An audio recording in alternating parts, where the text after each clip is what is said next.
بسم الله الرحمن الرحيم والحمد لله رب العالمين والصلاة والسلام على رسول الله وعلى آله وصحبه أجمعين وبعد. Hadith number 90. Who memorized it? Huh? Go.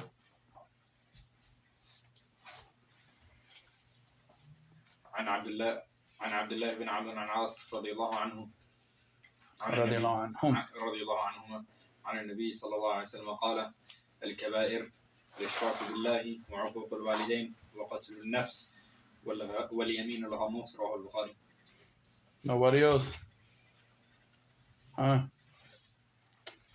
Alright. So hadith number 91, easy hadith. You guys have heard it a lot in the khutbahs and the durus.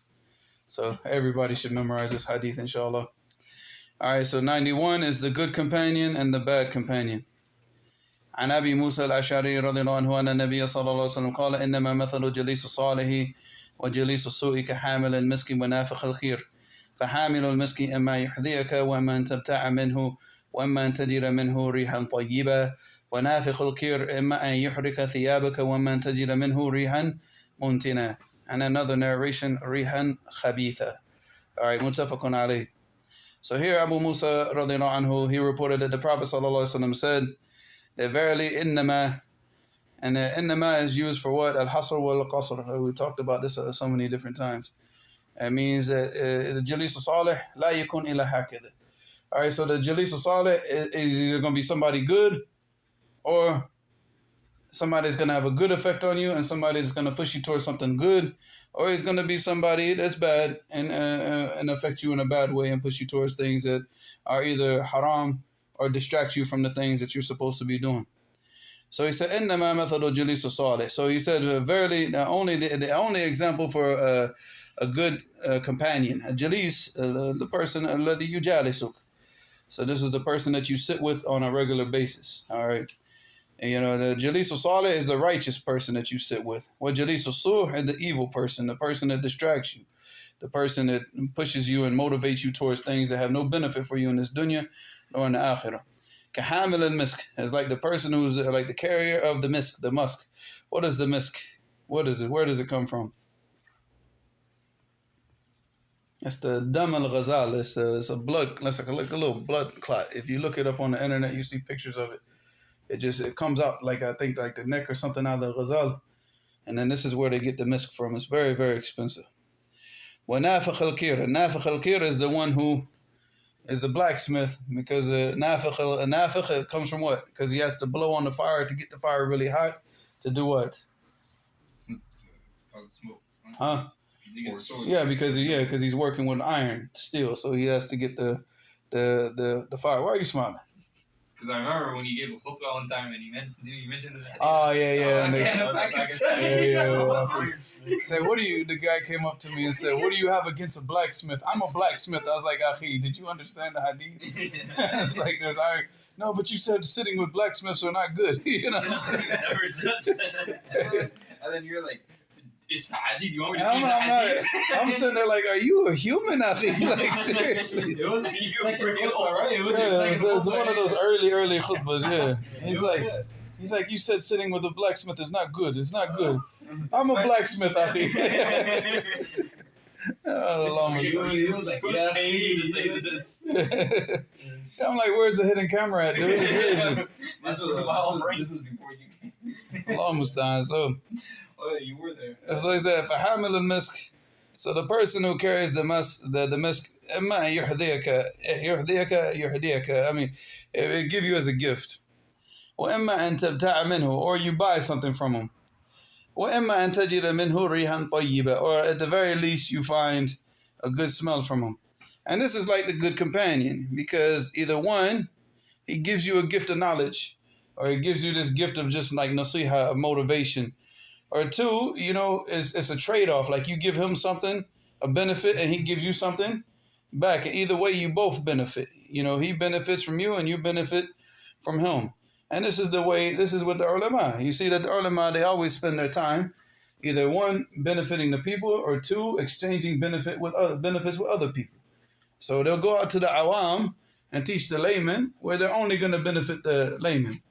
But he'll sit with students of knowledge where there's like a what? there's a mutual type of benefit. Yeah, because he'll benefit also from the research of the students, and the students benefit from him.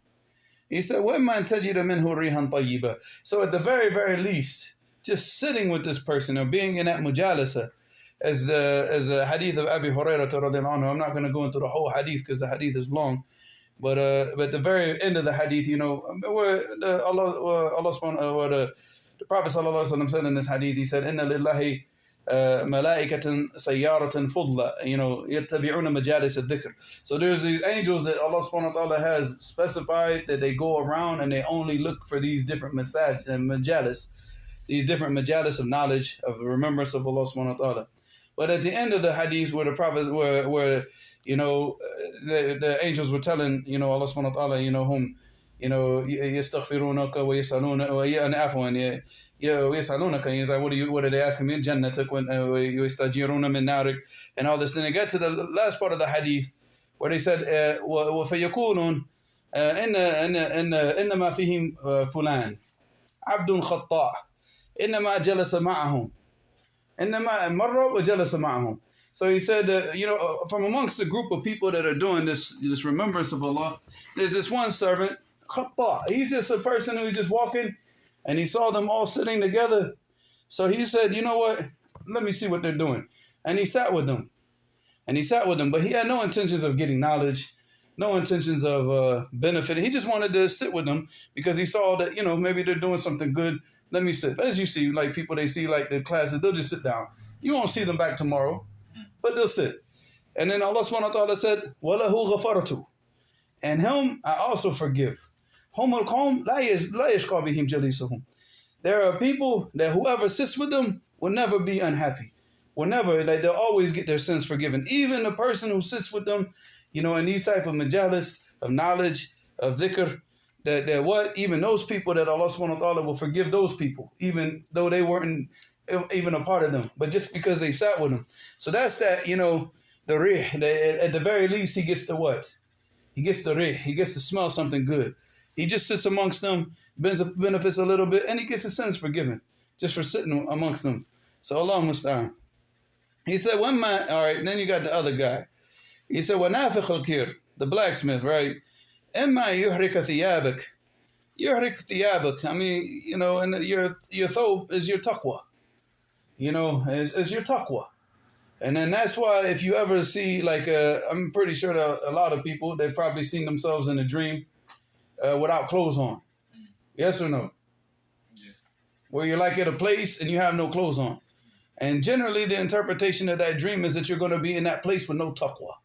You're not going to be feeling any shame amongst the people, because as you were not shameful of sitting there with no clothes on amongst the people, you would feel no shame, doing the types of things that you're doing amongst the people without taqwa.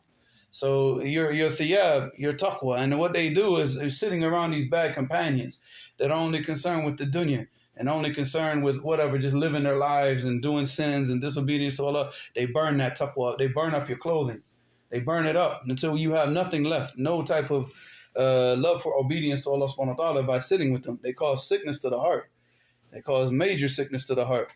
He said, وَإِمَّا يُحْرِكَ ثِيَابَكَ وَإِمَّا أَن تَجِدَ مِنْهُ رِيحًا مُنْتِنًا. And at the very least, that you leave with a bad smell from amongst them. And we saw the hadith of Abi Hurairah that's in Sahih Muslim about the julasat, the ashab al-dhikr, right? What about the people who's yajlisun fil majalis la yuzkarun Allah fi? What did the Prophet sallallahu alaihi wasallam say about these people that sit in these gatherings where Allah subhanahu wa ta'ala is not mentioned? Qaman mithla jifat al-himar wa kana alayhim hasara.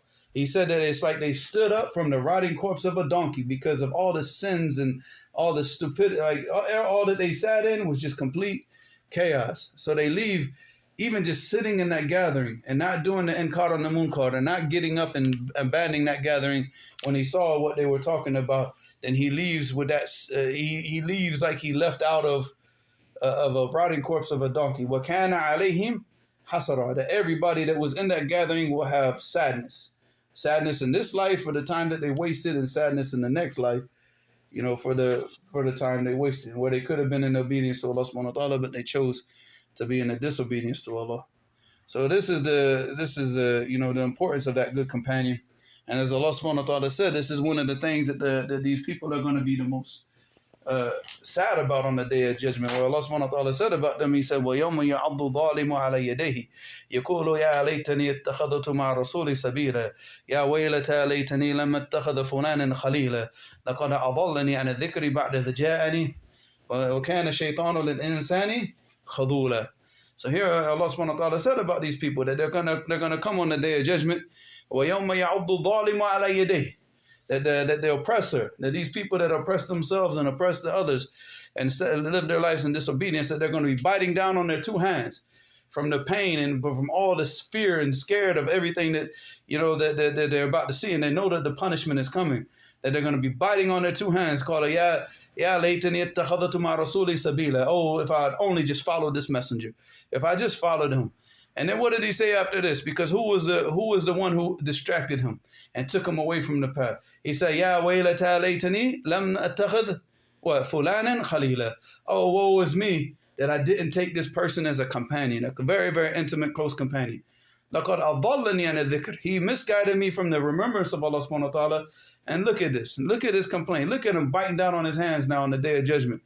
Because of the hasra that he feels for having these types of companions. And a'udhu billahi min hadha. That's why, wallahi, it's better to be alone than to have companions like that, because they're going to benefit you nothing in the next life. And in fact, all you're going to be doing is cursing each other. You're cursing and blaming each other. That's when Allah subhanahu wa ta'ala said, يَتَلَاءَمُونَ. What does he mean? They're going to sit there and say, this is your fault. And the other one's like, no, that's your fault. And then they're all going to sit here and put the blame on each other. Everybody wants to toss the blame on even his closest relatives. They're misguided, and he wants to throw the blame on them and say, this is your fault. You led me astray. So Allah musta'an. وإلى هنا سبحانك اللهم وبحمدك أشهد أن لا إله إلا أنت أستغفرك وأتوب